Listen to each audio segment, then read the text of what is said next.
Oi pessoal, meu nome é Kátia, eu sou professora de matemática da escola EE São Paulo e eu estou aqui de casa gravando mais uma videoaula para os meus alunos queridos da segunda série do ensino médio.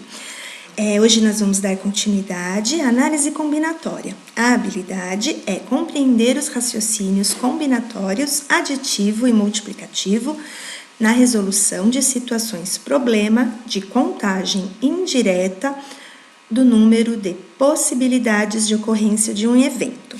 Então, vamos lá. Hoje nós vamos ver o princípio fundamental da contagem, o princípio multiplicativo. Quando um evento é composto por N etapas sucessivas e independentes, de tal modo que as possibilidades da primeira etapa é x e das possibilidades da segunda etapa é y, resulta no número total de possibilidades de um evento ocorrer, dado pelo produto de x vezes y. Em resumo, o princípio fundamental da contagem multiplica-se o número de opções entre as escolhas que lhes são apresentadas. Então, nada mais é, pessoal, do que a multiplicação das opções que ele traz para você no enunciado do problema. Então, vamos lá, ver como isso funciona em exemplos. O primeiro exemplo é: uma lanchonete vende uma promoção de lanche a um preço único. No lanche estão incluídos um sanduíche, uma bebida e uma sobremesa. Então, aqui, olha, ele vai trazer um sanduíche, uma bebida e uma sobremesa. São oferecidos 3 opções de sanduíche. Então, 3 de sanduíche, onde vai ter lá o hambúrguer especial, sanduíche vegetariano e cachorro-quente completo. Como opções de bebidas, pode-se escolher 2 tipos. Então, bebidas vão ser 2 tipos: o suco de maçã ou guaraná. Para a sobremesa, existem 4 opções. Então, na sobremesa, vão ser 4 opções: cupcake de cereja, cupcake de chocolate, cupcake de morango e cupcake de baunilha. Considerando todas as opções oferecidas, de quantas maneiras um cliente pode escolher o seu lanche? Então, pessoal, uma coisa importante. Então, ele vai ter um sanduíche, uma bebida e uma sobremesa. Então, eu vou ter, no caso, 3 casinhas, certo? Então, vamos lá. Para resolver, podemos utilizar o princípio multiplicativo.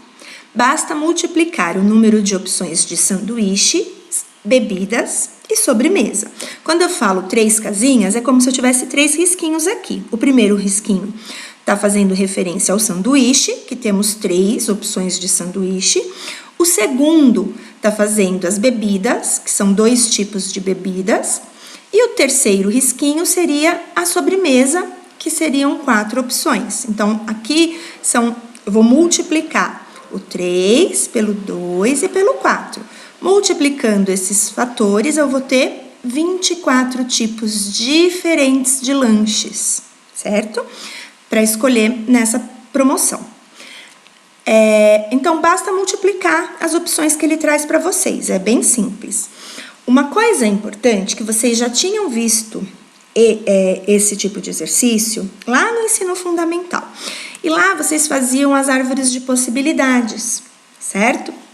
Era uma das maneiras e é uma das maneiras da gente resolver esse exercício. Então, aqui eu trouxe um esqueminha do desenho, né? Que é o hambúrguer. Nesse hambúrguer nós vamos ter as 2 opções de bebida. E nas opções de bebida, os 4 opções de doces, de sobremesa. Então, ao total, aqui eu vou ter 4 opções, mais 4 opções, mais 4, mais 4, mais 4, mais 4. Então, essas 4 opções apareceram 6 vezes. Então, se eu fizer 4 vezes 6, né, eu vou ter as 24 combinações possíveis, certo?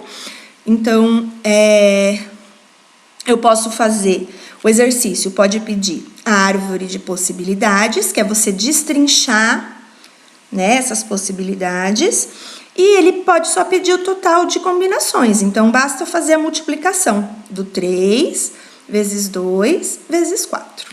Então, vamos para o próximo exemplo. Há 3 estradas ligadas às cidades X e Y, e 5 estradas ligando às cidades Y e Z. De quantas maneiras distintas é possível ir de X a Z, passando por Y? Então, aqui a gente vai fazer um esqueminha, um desenho daquilo que ele trouxe. Então, de X até Y, ele tem 3 estradas distintas. De Y até Z, ele tem 5 estradas distintas. E ele quer saber de quantas maneiras diferentes ele tem para fazer esse trajeto, indo de X até Z, passando por Y, certo? Então, aqui, basta a gente multiplicar. Eu tenho quantas opções aqui? Olha, 3. E quantas opções aqui? 5. Então, aqui, o primeiro trajeto, nós vamos ter 3 estradas distintas, certo? De X a Y. De Y a Z, 5 estradas distintas. E usando o princípio fundamental da contagem, que é isso que significa esse PFC, princípio fundamental da contagem. A quantidade de maneiras possíveis seria 3 vezes 5, que são 15 possibilidades, certo? Então, 15 trajetos distintos ele tem para chegar ao seu destino. Nosso próximo exemplo, suponha que em determinado país, as placas dos veículos devam ser compostas por 3 letras. Então, nesse caso, nós vamos ter 3 letras escolhidas entre as 26 letras do alfabeto e 3 algarismos escolhidos entre a nossa base de algarismos, que é de 0 a 9.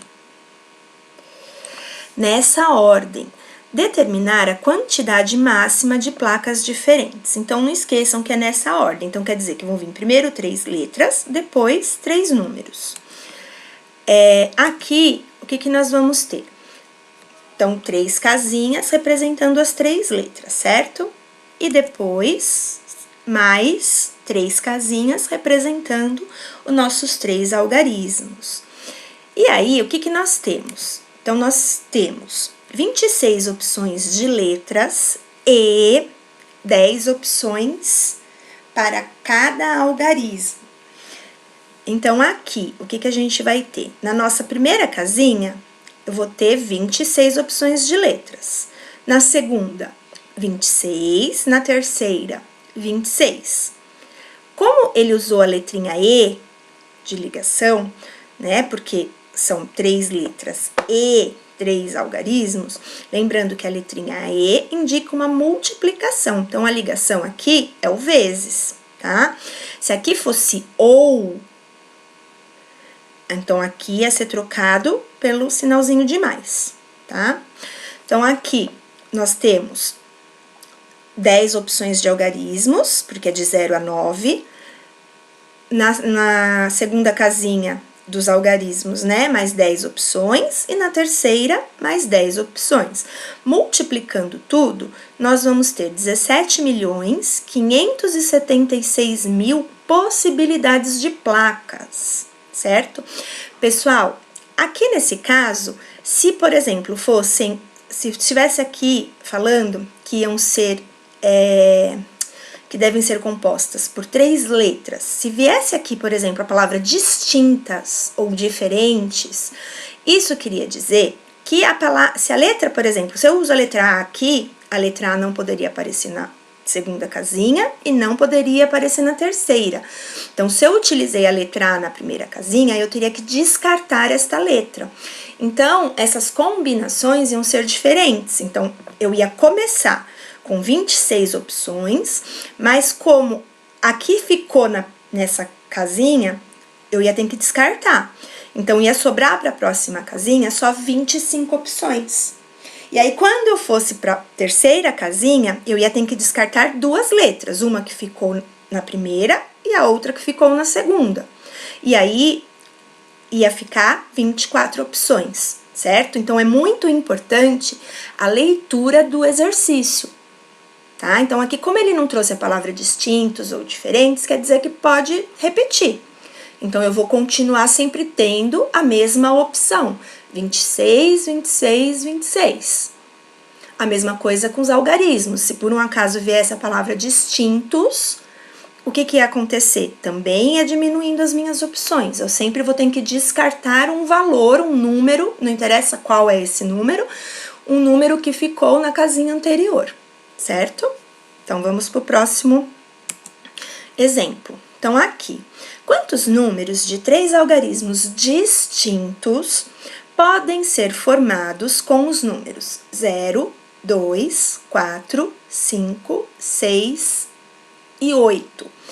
Pessoal, eles querem 3 algarismos distintos.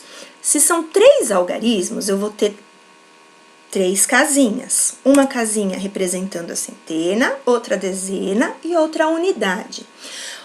Uma coisa que a gente precisa ter em mente é que quando a gente fala em formação de números, por exemplo, se eu formar um número 0, 2, 4. Esse 0, 2, 4, o que vai acontecer? Ele é um número de 3 algarismos? Ele não está representando o número 24? 24 não tem 3 algarismos, só tem 2 algarismos. O algarismo da unidade, que seria o 4, e o da dezena, que seria o 2. Então, o 0, ele não vai poder, por exemplo, se eu tenho 3 algarismos, ele não pode ocupar a casinha da centena. Porque se ele ocupa a casinha da centena, ele zera a casinha da centena e transforma esse número em um número de 2 algarismos, certo? Então, a gente precisa ter um cuidado especial quando trabalhamos com o número 0. Então, vamos lá. Escolher o algarismos das centenas, temos só 5 opções possíveis, pois o 0 não pode estar na casa da centena, certo? Então, aqui a gente tem, ó, 6 opções de números, né? 1, 2, 3, 4, 5, 6. Só que, como eu tô pensando na casinha da centena, o 0 não pode estar lá. Porque se ele estiver aqui, eu vou cancelar a casinha da centena e eu vou acabar formando um número onde eu só vou ter 2 algarismos. E eu preciso de um número com 3, certo? Então, vão me sobrar 5 opções de escolha, qualquer um desses 5 aqui. Então, nesse caso, eu só vou ter 5 opções para a casinha da centena. Quando eu for pensar nas dezenas, eu vou ter 5 opções também, pois não podemos utilizar o algarismos da centena, mas o 0 volta como opção. Porque, por exemplo, se eu quiser formar um número 204, então, ó, o 2 na centena, o 0 na dezena e o 4 na unidade. 204 é um número de 3 algarismos, certo? Então, o 0 pode. O 0 só não pode entrar na casinha da centena, porque ele anula, transformando o número em um número de dezena, certo? De 2 algarismos. Então, o 0 volta como opção. Só que aí, qualquer um dos outros números saem, porque um deles ficou na casinha da centena. Então, por exemplo, se o número 8 ficou na casinha da centena, então vai me sobrar 1, 2, 3, 4 e 5, porque o 0 volta. Então, 5 opções possíveis. Quando a gente vai para os algarismos da unidade? Então, da unidade, de 6 números que eu tenho, não tenho 6 opções aqui de números, um número ficou na centena, que não interessa qual, e um outro número ficou na dezena. Então, vão me sobrar apenas 4 opções de números. Então, eu vou ter 4 opções de números possíveis. E aí, a gente vai fazer a multiplicação, utilizar o princípio fundamental da contagem, e a gente vai ter 5 opções da centena, vezes 5 da dezena, vezes 4 da unidade. Então, nós vamos ter 100 combinações, 100 números nós vamos ter. 100 opções de números, de 3 algarismos distintos, utilizando os algarismos 0, 2, 4, 5, 6 e 8. Certo? Espero que vocês tenham entendido. Então, lembrem que o 0, ele é especial. Ele anula a casinha da centena. Então, por exemplo, se fosse um número de 4 algarismos, o 0 não poderia estar na casinha da unidade de milhar, porque senão ele ia cancelar essa casinha da unidade de milhar. Ele ia transformar esse número de 4 algarismos em um número de 3, certo? Espero que tenha ficado claro isso para vocês. Agora a gente vai usar o mesmo exercício, só que agora, se vocês perceberem, não tem a palavra distinto. Quando isso acontece é porque pode tudo. Então, eu não tenho que me preocupar que aquele número não pode se repetir. Então, por exemplo, no exercício anterior, eu não poderia aparecer o número 222. O 2 repete na dezena, na centena e na unidade. Isso não pode acontecer no exercício anterior, porque ele usou a palavra distintos. Mas agora, nesse exercício, como ele não usou a palavra distintos, né, ou sem repeti-los, diferentes, então eu posso repetir, porque não veio nenhuma dessas opções. Então quer dizer que pode tudo, ele só falou que é um número de 3 algarismos. Então, agora, o que vai acontecer? Mas lembrando que mesmo podendo tudo, o 0 ainda é especial, porque ele cancela a casinha da centena, certo? Então, vamos lá. Eu vou ter 3 casinhas, a da centena, da dezena e da unidade. Primeiro, eu vou escolher o da centena. Então, nós temos só 5 opções possíveis, porque o 0 não pode estar na casinha da centena. Depois, nós vamos ter 6 opções, porque agora o 0 volta para as opções, certo? Então, eu vou ter 6 opções. Ele não usou a palavra distintos, então eu não preciso me preocupar em tirar um número que ficou na outra casinha.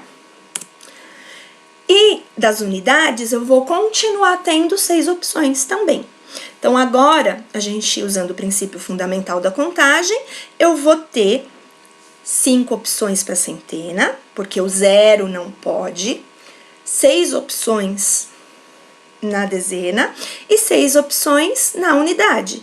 Então, multiplicando tudo, eu vou ter 180 números possíveis, 180 combinações de números. Beleza? Então, olha como é importante a gente saber que só a multiplicação nos leva à quantidade de números. Já pensou? Tem que fazer 180 combinações. Se eu fosse fazer a árvore com as combinações, ia demorar muito, né? E o exercício me perguntasse só a quantidade de combinações. Então, lembre, eu preciso me preocupar em fazer essas combinações quando o exercício pede. Agora, ao contrário, se o exercício não pedir essas combinações, eu só fazendo a multiplicação das quantidades, eu consigo resolver o exercício, tá bom? Agora, é muito importante a leitura do exercício. Eu preciso ler direitinho, interpretar direitinho para conseguir resolver. E é isso, gente. Eu espero que vocês tenham entendido. Muito obrigada por vocês estarem, assistindo a minha aula. 1000 beijinhos para vocês. Amo vocês de todo o coração. Estou com muitas saudades e até a próxima.